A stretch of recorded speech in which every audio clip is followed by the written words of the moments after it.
Yusuf, tadi Minahasa masuk materi Panji, polisi tersinggung atau tidak dan apakah akan memengaruhi penyelidikan?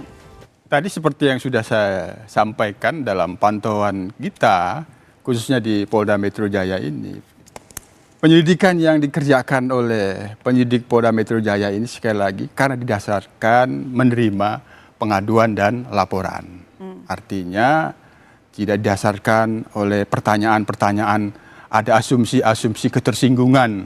Jadi itu sudah sangat jelas itu penyampaian penyelidik itu sangat jelas karena ada pengaduan, ada laporan, dan ini tentu diproses. Nah itu tadi 2 jam apa yang disampaikan di dalam stand komedinya Panji ini, katakanlah sekarang tidak ada laporan, tidak bisa menjamin di kemudian hari ketika itu tetap menjadi jejak digital akan menjadi laporan, karena cara orang merespon terhadap fakta-fakta, meskipun dikatakan tadi dia mematahkan realitas, nah orang yang mempermasalahkan itu karena menganggapnya ada fakta gitu. Nah, menganggapnya ada fakta. Apakah benar fakta itu? Inilah diuji di dalam penyelidikan.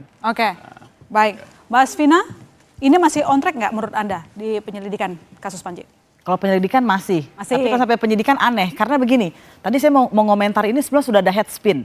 Jadi head spin itu sebetulnya orang-orang yang nonton pertama tidak tersinggung, orang berikutnya nonton tersinggung. Kenapa? Karena dipotong-potong dan kemudian ada yang namanya, kalau kita pakai logika itu namanya straw man. Dia menyimpulkan orang ngomong, dimaknai sendiri, kemudian di-smash sebagai sesuatu yang negatif. Tentu saja ketika pakai narasi itu orang nontonnya 1 menit, 2 menit akan langsung marah. Hanya melihat itu tanpa konteks keseluruhan. Nah, dan kalau kita mengikuti, kalau kependegakan hukum mengikuti pendapat publik, itu namanya trial by mob oleh kerumunan. Trial by mob oleh kerumunan. Saya sangat berharap Polri tidak akan terjebak ke dalam hal tersebut, karena itu artinya ini bukan hanya kasusnya Panji, ini pertaruhan demokrasi dan nasib semua orang. Tinggal tunggu satu-satu aja kalau kita bisa dipidana hanya karena ada orang marah. Tinggal banyak-banyakan masa aja kan, tinggal ganti-gantian aja masuk penjara. Rawan trial by mob katanya, gimana? Ya, semangat dari polisi sekarang ya akan melakukan tugas dengan secara profesional. Ini kasus ini memang sangat rumit karena apa? Kasus sengketa itu ya, itu lebih rumit daripada kasus pembunuhan. Gampang sekali itu. Karena apa? Ini begitu sengketa sudah muncul para pakar-pakar membantu yang sini membantu yang sini. Nah, dalam hal menyelesaikan kayak gini nih, biasanya kita nyari mana sih yang benar, carilah saksi ahli. Kayak gitu kan ya. Tapi celakanya saksi ahli itu kita datangkan 5 beda-beda ini, 2 ini. Makanya itu sekarang ya polisi, apalagi pakai KUHP yang baru ini, pengawasan daripada antar satuan itu lebih ketat. Tidak seperti dulu. Jadi sekarang ya polisi sangat diawasi oleh jaksa mulai dari tahap penyidikan. Jadi dalam hal ini maka polisi pasti ini akan menyelesaikan dari penyelidikan dulu, memanggil semua saksi yang ada, yang lengkap untuk nanti digelar, dan kira-kira ini masuk penyidikan apa tidak, itulah baru itu menentukan itu terus apa tidak. Jadi kita tidak tergantung dari mob kesana ke sini, tapi secara profesional sesuai dengan prosedur yang sudah diatur dalam KUHP yang baru. Baik. Bang Sam, jadi pelaporan Panji membahayakan kebebasan berekspresi tidak? Lalu kemudian mungkin perlu Dewan Kode Etik mungkin yang tadi disampaikan? Apakah jadi khawatir membawakan materi dengan kasus ini? Kalau ada Dewan Kode Etik itu nanti Warung Madura ada kode etiknya lagi, Warteg ada kode etiknya lagi, terlalu banyak lah, bangsa ini masalahnya banyak. Jangan-jangan nanti yang dipenjarain komedian semua, koruptornya malah di luar gitu kan. Jadi gini loh, ini kalau saya melihatnya gini loh. Kalau dalam wayang itu ada gareng, ada cepot, atau bagong, ada petruk, ada udawala, dia itu bisa keluar pattern. Kalau Arjuna, Bima itu omongannya harus gitu. Arjuna itu matinya harus gimana, Gatot Kaca matinya harus gimana. Tapi kalau cepot itu bisa keluar pattern. Dan Punakawan ini itulah komedian. Dia menjadi suara masyarakat kepada penguasa. Kalau abang ini kan suara penguasa kepada masyarakat, ya kan? Kalau saya suara masyarakat kepada penguasa, dengerin kata-kata Panji. Semuanya itu ngomong, ini loh pemerintah, tidak ada yang menghasut. Panji berkata kepada pemerintah, saya berkata kepada pemerintah, kepada penguasa, didengarkan yang lain. Kalau abang ini berkata atas nama penguasa, nggak tahu dekat atau enggaknya itu kan klaim dia, gitu kan?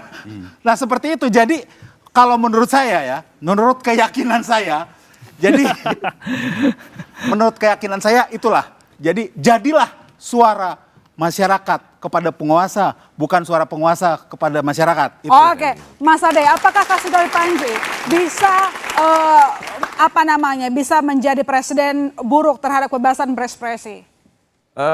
Sepanjang itu sekali lagi saya garis bawahi bahwa kalau dia memasuki ranah privat, kalau ada yang keberatan, maka tentu pertanyaannya polisi bakal periksa Panji, komedi bisa dipidana? Bisa.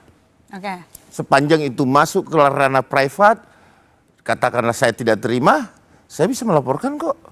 Anda mau bercandain saya, hak saya juga, saya nggak mau bercanda. Oke. Kan itu persoalannya yang terjadi di masyarakat. Bahwa kemudian saudara mau bercanda, saya tidak bercanda. Saya menganggap Anda serius, saya laporkan. Private.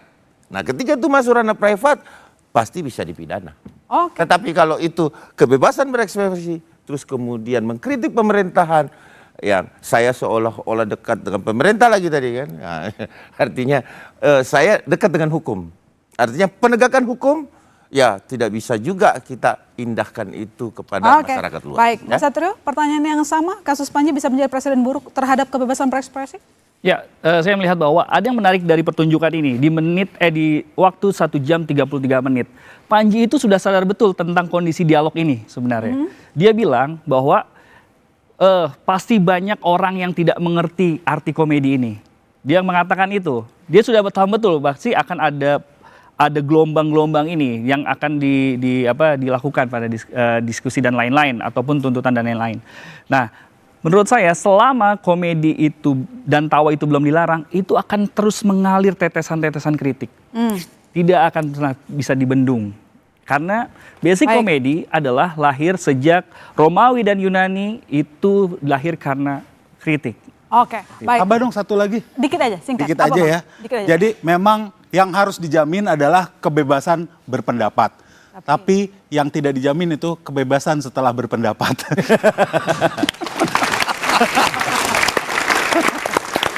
Mas Nova, jadi kalau dari sentimen publik sendiri melihat kasus ini, apakah mereka menilai mengancam kebebasan berpendapat?